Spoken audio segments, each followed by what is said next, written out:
गुरुर्ब्रह्मा गुरुर्विष्णु गुरुर्देवो महेश्वरः गुरुः साक्षात् परं ब्रह्म तस्मै श्री गुरवे नमः।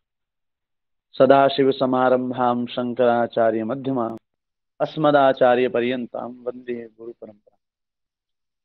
वयमद्य अत्यन्तं सारगर्वितं नामाविधेयं काव्यं विचारयन्तः स्मः। गतदिवसे अस्माभिः यः श्लोकः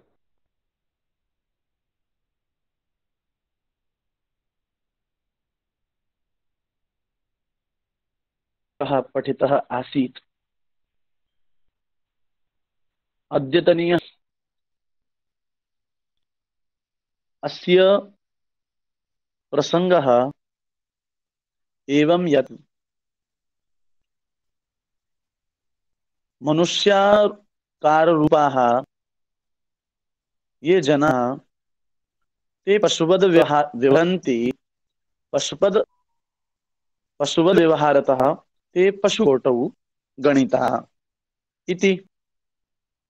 सामान्य ये पशवः भवन्ति सिंहादयः ते तु प्रकृतिप्रदत्ताः भवन्ति। एवं नराकाररूपाः मनुष्याः अपि अनुत्कृष्टकर्मणः पशुत्वं प्राप्नुवन्ति इत्येव प्रसंगः अत्र भविष्यति। आदौ अहं श्लोकम् अनुच्चारयामि। येषां न विद्या न तपो न दानं ज्ञानं न शीलं न गुणो न धर्मः ते मर्त्यलोके भुवि भारभूताः मनुष्यरूपेण मृगाश्चरन्ति।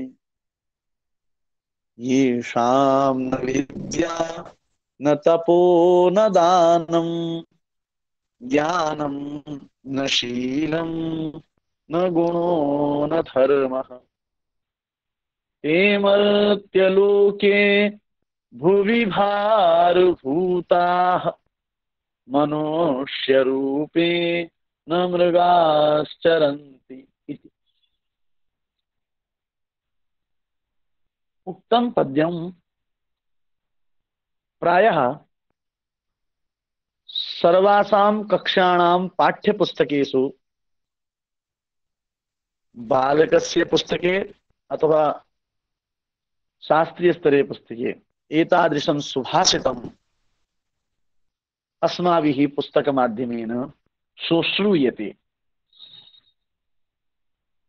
षष्ठीकक्ष्या बालः स्यात्, उत्तरमध्यमाकः छात्रः स्यात्,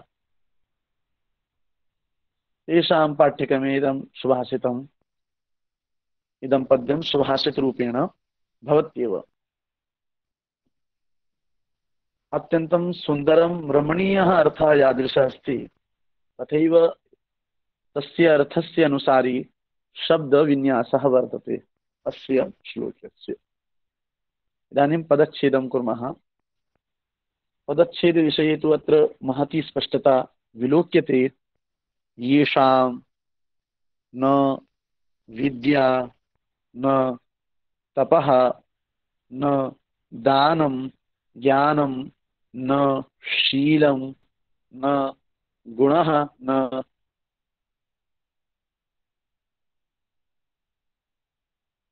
धर्मः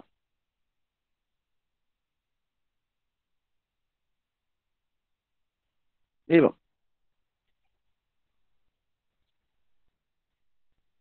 ते मर्त्योक्तन्ति एवं पदच्छेदः। बहुपदात्मकम् इदं पद्यं वर्तते। अत्र विद्यमानानां सर्वेषामपि पदज्ञानं स्यात्। तदर्थं पदपरिचयः आवश्यकः। तावत् येषामिति पदं यत् शब्दस्य, यत् इति शब्दस्य पुल्लिंगे नपुंसकलिंगे षष्ठी बहुवचनस्य रूपं येषाम् इति पदम्। अत्र श्लोके सर्वत्रापि नाम सर्वेष्वपि चरणेषु नका नकारः श्रूयमाणः शब्दः निषेधार्थकः अस्ति, अव्ययशब्दः अस्ति।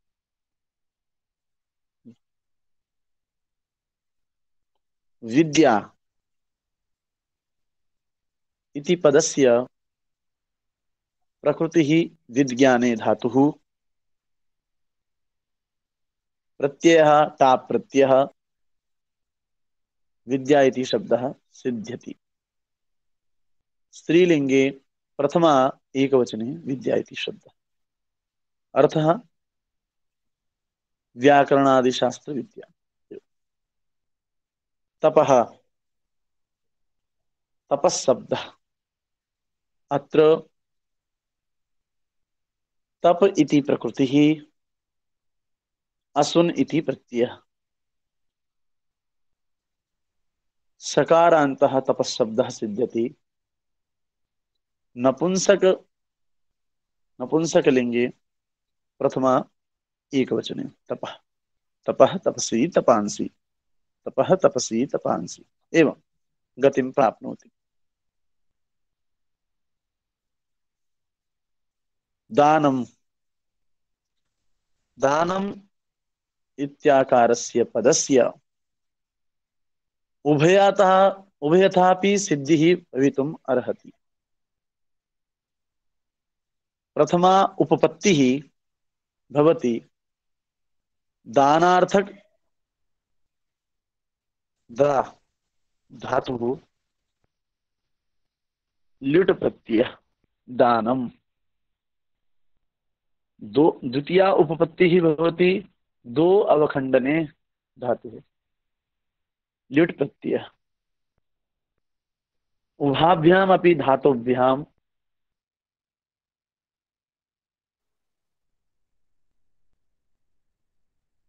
ल्युटः प्रत्ययस्य योगेन दानम् इति पदं, दानम् इति पदं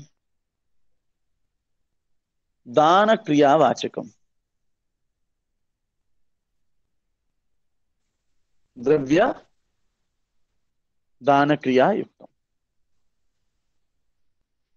ल्युट् प्रत्यान्तः शब्दः नित्यं नपुंसि प्रयुज्यते। अत्र प्रथमा एकवचने पदं वर्तते दानं। तथैव ज्ञानं, ज्ञा अवबोधने ज्ञानमिति पदे ज्ञा प्रकृतिः ल्युट् प्रत्ययः उभयोः योगेन ज्ञानमिति पदं सिद्ध्यति। नपुंसकलिंगे प्रथमा एकवचने ज्ञानम्। अस्य अर्थः अवबोधः ज्ञानम्।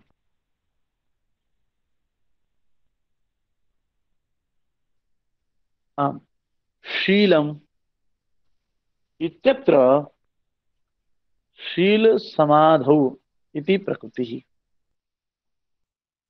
अच इति प्रत्ययः।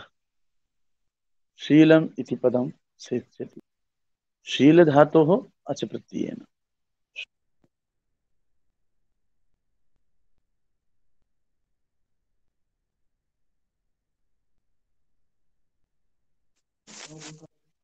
शीलमिति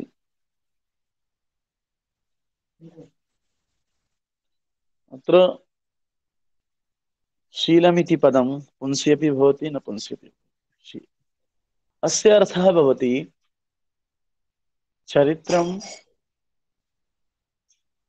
स्ववृत्तिः, सद्व्यवहारः। एवं गुणः, गुणमन्त्रणे इति धातुः। गुण प्रकृतिः घय प्रत्यय गुण इति शब्द अकारांत पुल्लिंग प्रथमा एकवचन धर्म धारणार्थक धारणार्थक ध्री धातु विनोद कुमार जी भवतां माइक अनम्यूट अस्ति आम् धर्मः ध्री धातोः मन प्रत्ययेन धर्म इति शब्दः सिद्ध्यति अत्र धर्म शब्दः पुंसि भवति किन्तु अर्धर्चादिगणे पठितस्य धर्म शब्दस्य सत्तया धर्मः धर्मम् इति उभय विधमपि रूपं प्राप्यते यथा अर्धः अर्धम् तद्वत् धर्मः अत्र ते ते मर्त्यलोके तत्शब्दस्य पुल्लिंगे प्रथमा बहुवचने ते इति रूपं भवति प्रथमा बहुवचने मर्त्यलोके अत्र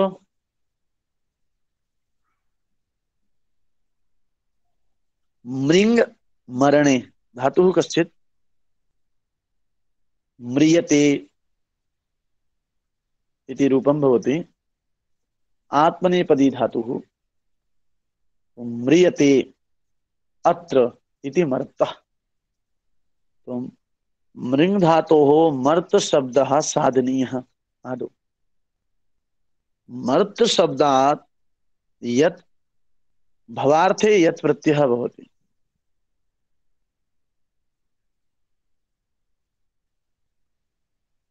मर्त्य इति रूपं भवति तो मृंग धातोः मर्त इति शब्दे सिद्धे मर्त शब्दात् भवार्थे यत् प्रत्ययेन मर्त्यः इति शब्दः सिद्ध्यति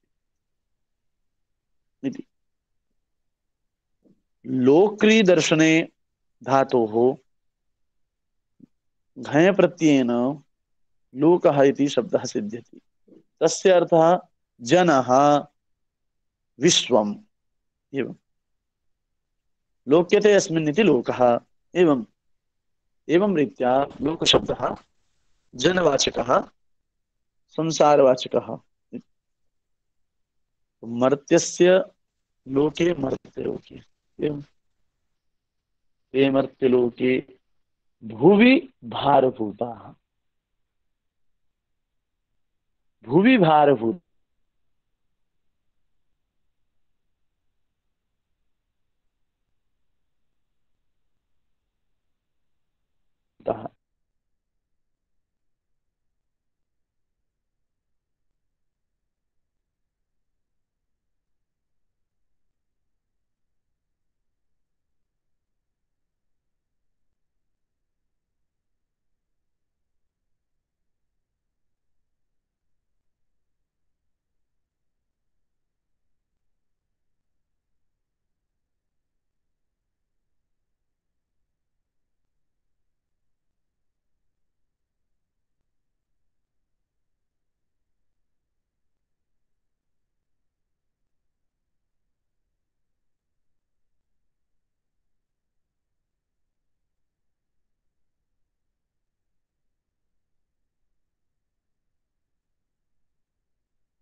हरि ओम।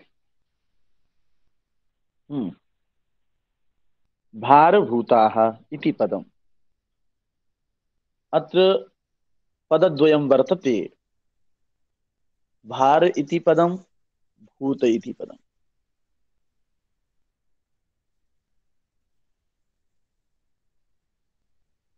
भार इति शब्दः भ्री धातोः घय प्रत्ययेन भार इति शब्दः भवति। भू धातोः क प्रत्ययेन भूत इति शब्दः भवति। भारभूताः नाम भारयुक्ताः इति। भारयुक्ताः इति। भारभूत इति शब्दः अकारान्तः पुल्लिङ्गः।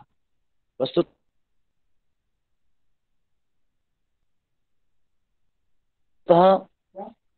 शब्दाद् उत्तरं यदि भूत युक्त एतादृशाः शब्दाः यदि प्रयुक्ताः भवन्ति तेषां योगेन भवति, विशेषणशब्दः भवति। अत्र मृग इति शब्दस्य विशेषणम्। अतः भारभूत इति शब्द अकारान्तः पुल्लिङ्गः प्रथमा बहुवचने। मनुष्यरूपेण, मनुष्य मनुष्यरूपेण, मनुष्यः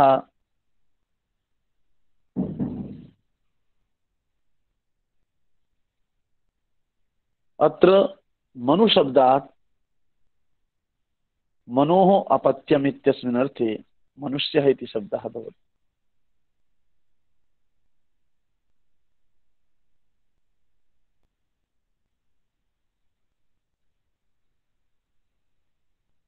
मानवः इत्यर्थः। अकारान्तः पुल्लिङ्गः। रूपम्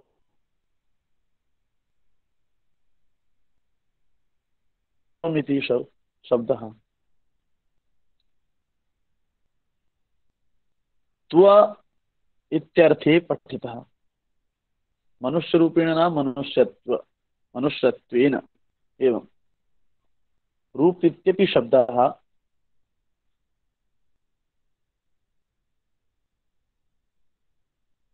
जाति द्योतनार्थाय रूपादीनां शब्दानां प्रयोगः भवति।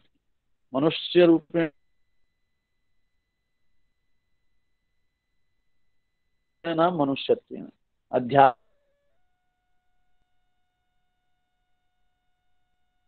रूपेण नाम अध्यापकत्वेन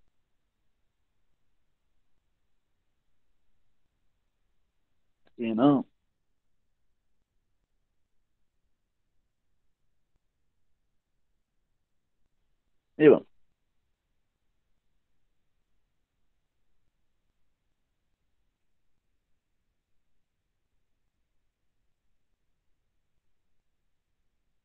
तो तृतीया एक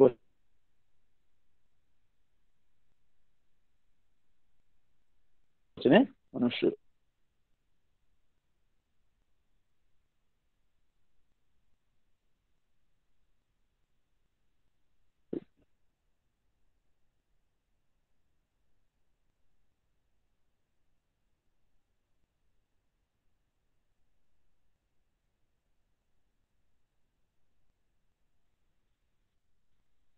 मनुष्य रूपे मृगाः चरन्ति।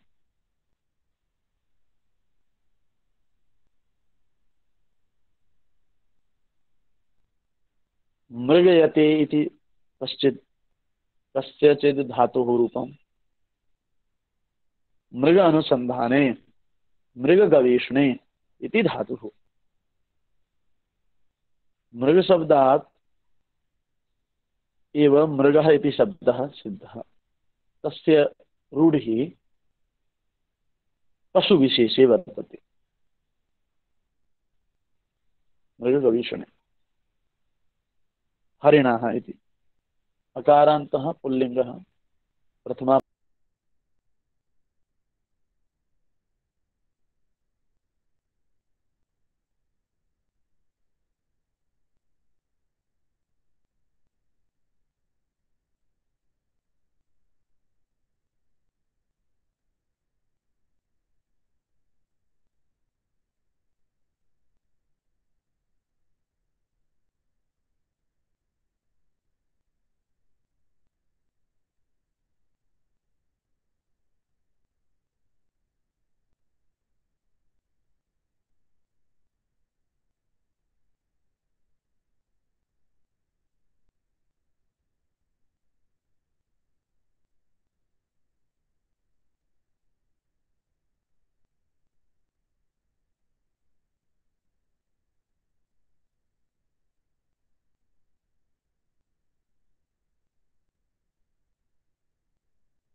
ये नहीं है। हेलो, आम गुरुजी सर्वे गतवन्तः।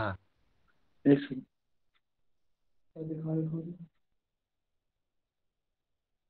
सर्वे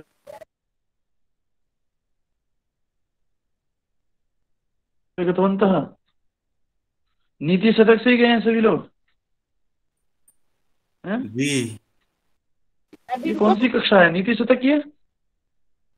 जी गुरुजी नीति हैं? शतक की है। नीति शतक जी। की है?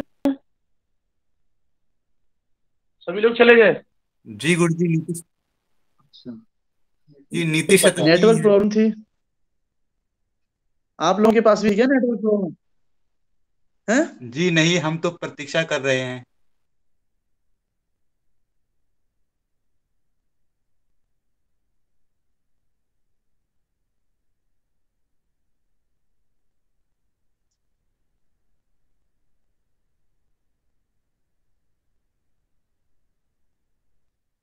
वैष्णवी ज्वाइन की है, आधा पार्ट तो चले गया। वैष्णवी अभी जुड़ी है। नेटवर्क प्रॉब्लम पता नहीं क्यों हो गई। हमारे पास दोनों इसीलिए मोबाइल रखे हैं, एक महोदय का है उनके से जुड़े हैं। दिल्ली में ज्यादा है, कुछ इंसिडेंट हो रहे हैं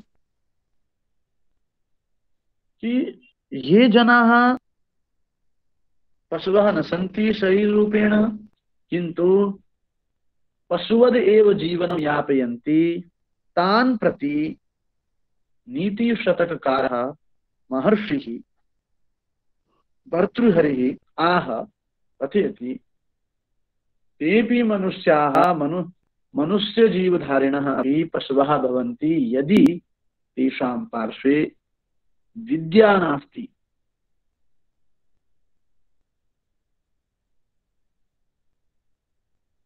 विद्याध्ययनं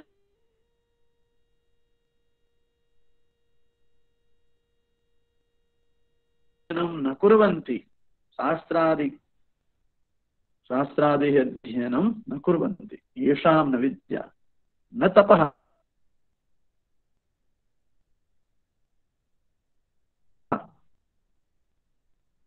तपः नास्ति।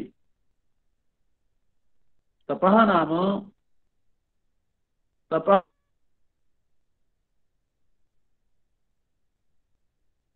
क्लेश क्लेश कर्म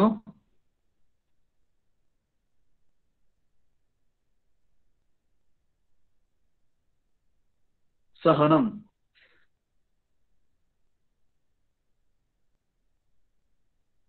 शीतोष्ण द्वंद्व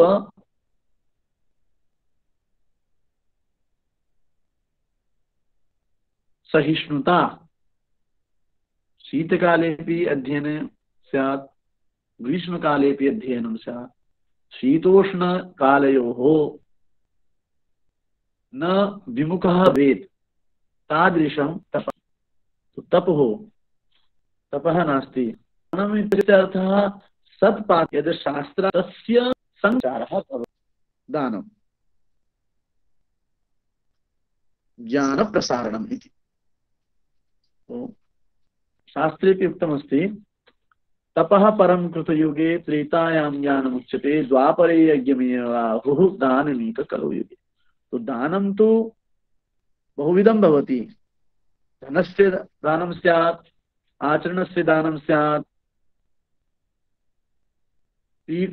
अपीडादानं स्यात्, भयस्य दानं स्यात्, शास्त्रविद्यायाः दानं स्यात्, सन्मार्गदानं स्यात्, एवं विधं तु दानं स्यात्। येषां न विद्या न तपो न दानं ज्ञानम्, एतत् सर्वम् अपि शून्यमस्ति यदि तस्य पार्श्वे ज्ञानं नास्ति। ज्ञानं हि मनुष्याणां तृतीयं नेत्रम् इति कथ्यते, है ना। ज्ञान नहीं है किसी के पास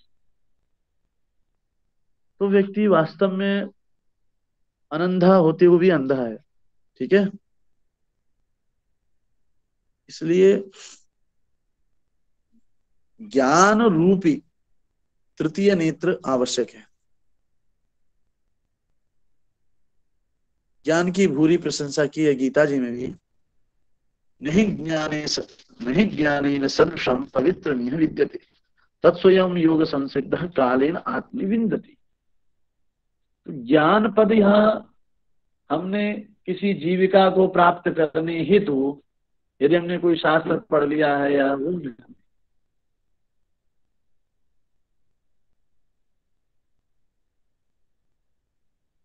ज्ञान वेद में, वेदों का आप डिवाइडेशन देखेंगे तो समग्र जो वेद हैं, ब्राह्मण, आरण्यक, उपनिषद और वेद संगीता आदि, उनका तीन कैटेगरी में विभाजन होता है।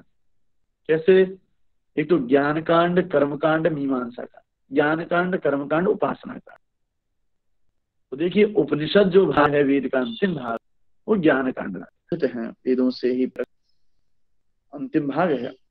वो ब्राह्मण भाग जो है उसमें मीमांसा, कर्म की उपासना की गई है, किस मंत्र का किस, और एक है उपासना का। तो यहाँ ज्ञान से क्या लिया जाए? तो ऐसा ज्ञान जो परार्थ का सूचक हो और यथार्थ ज्ञान, ठीक है, लौकिक से भिन्न हो गया ज्ञानम, सद असत ज्ञान होना चाहिए।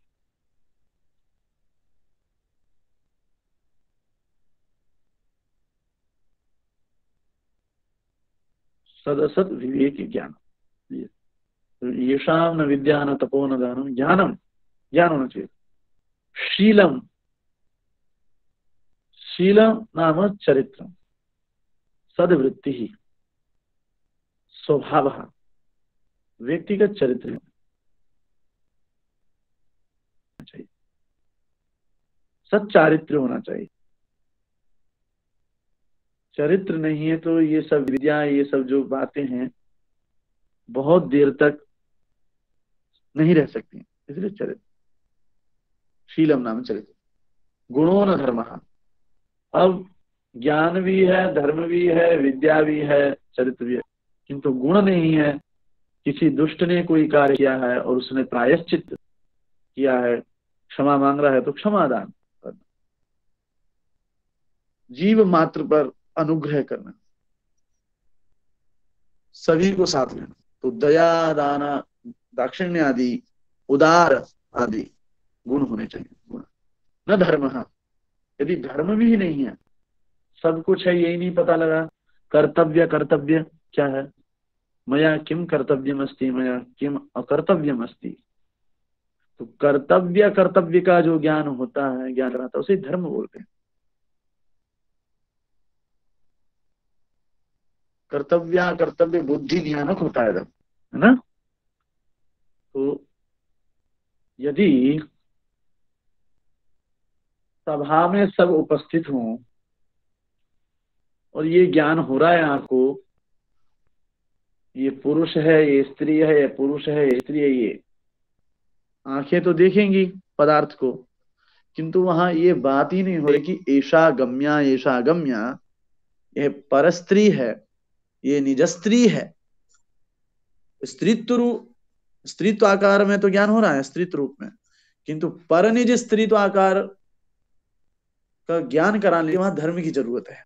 धर्म बताएगा, अनुचितम परकलत्र दर्शनम, पर स्त्री का दर्शन अनुचित, वहां हुआ सा अगम्या।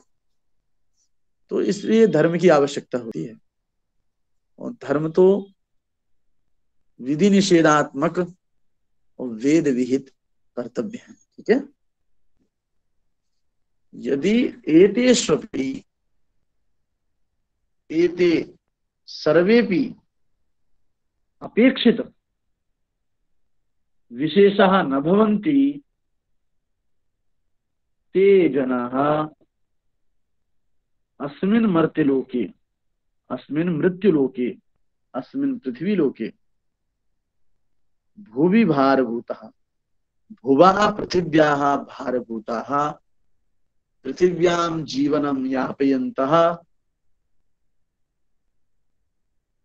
मनुष्य रूपेण नाम मनुष्य धारिणः सन्तः मृगाः चरन्ति, मृगवत् चरन्ति। पशुवत चरन्ति। मृगाः चरन्ति ना, मृगाः इव चरन्ति। वो इस मृत्यु लोक में पृथ्वी पर के भारभूत होते हुए, पृथ्वी के भार रूप होते हुए, वो मनुष्य होते हुए भी जो है पशु सदृश जीवन यापन करते। ठीक है। अथो अतएव उत्तम नराकार रूपाः नराकृतयः जनाः भी पशवः भवन्ति। यदि इनमें से कोई तत्व नहीं है, ये सब नहीं है, तो व्यक्ति का जीवन खराब है। तो सामान्य पशुभ्यः मनुष्यभ्यः कः भेदः। सामान्य पशुभ्यः मनुष्याणां व्यावर्तनं कथम भविष्यति। मनुष्यों का पशु से फिर भेदक धर्म ही क्या रह जाएगा, है ना। इसी बात को क्या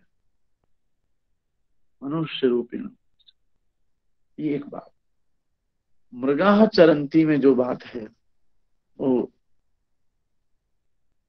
यहाँ मनुष्य शब्द के बाद जो रूप हुआ है तो उसमें यहाँ लुप्त उपमा है। ठीक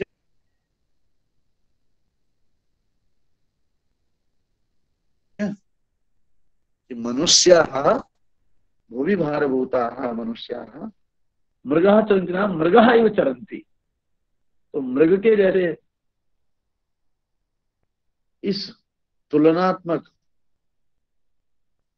उपमान को तो रखा, उपमेय को जो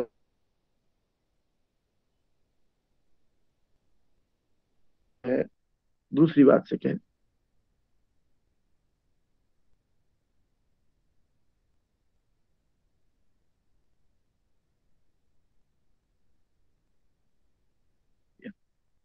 तो यहाँ उपमा जो लुप्त उपमा है, ठीक है, प्रभेद होते हैं। और जो है जहां इंद्र वज्रा और उपेंद्र वज्रा दोनों की युति हो, दोनों एक श्लोक में घट रहे हों, प्रथम चरण उपेंद्र वज्रा का हो, शेष तीन इंद्र वज्रा का, या प्रथम चरण इंद्र वज्रा का हो, शेष तीन उपेंद्र, या चारों चरण में से कोई एक या दो या तीन इंद्र वज्रा के हैं, शेष उपेंद्र वज्रा, ऐसे स्थल में भी उपजाति छंद होता है। ठीक है। स्याद इंद्र वज्रा यदि तो जगो कहा, दो तगण जगण और दो गुरु आए तो इंद्र वज्रा, उपेंद्र वज्रा जतजास्ततो, जगण तगण जगण सगण। तो वहां उपेंद्र वज्रा होगा, दोनों की युति जहां होगी एक में, वो उपजाति होगा। ठीक है, ये बात है। अब देखिए एक शब्द आया है यहाँ तपस। तो सर्व धातुभ्य असुन, एक सूत्र है, औणादिक सूत्र है, औणादिगण का सूत्र है, उससे असुन प्रत्यय होता है। क्योंकि इसकी व्युत्पत्ति होगी तापयति तपति इति तपः।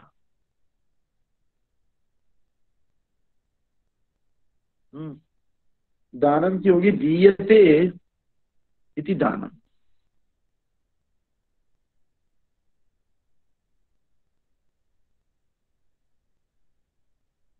ठीक है।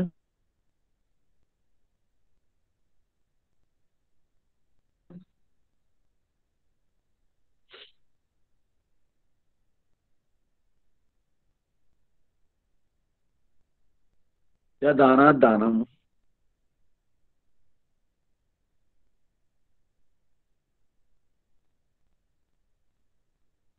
जायते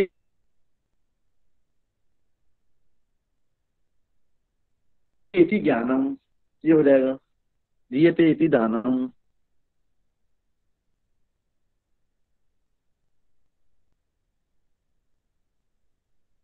दानम ज्ञानम, तो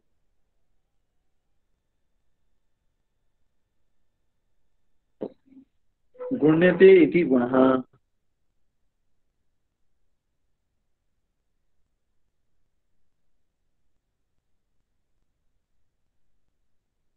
अब देखिए धर्म जो पद है, धारणा धर्म मिथ्याहो धर्मो धार्यते प्रजा।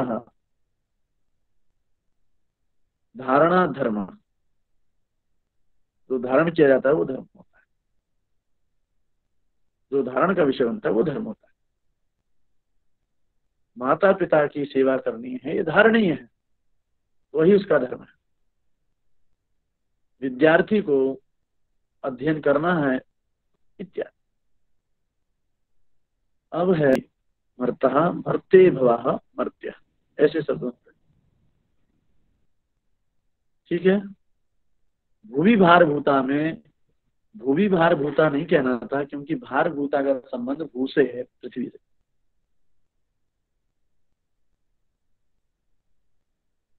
तो सप्तमी नहीं कहनी थी, क्योंकि संबंध अर्थ को द्योतित करने हेतु षष्ठी कही जाती है। भुवः भार भूता, ठीक है जी। अस्तु, एतावदेव अत्रैव समापयामः। धन्यवादः। आम गुरुजी, प्रणाम, नमो नमः।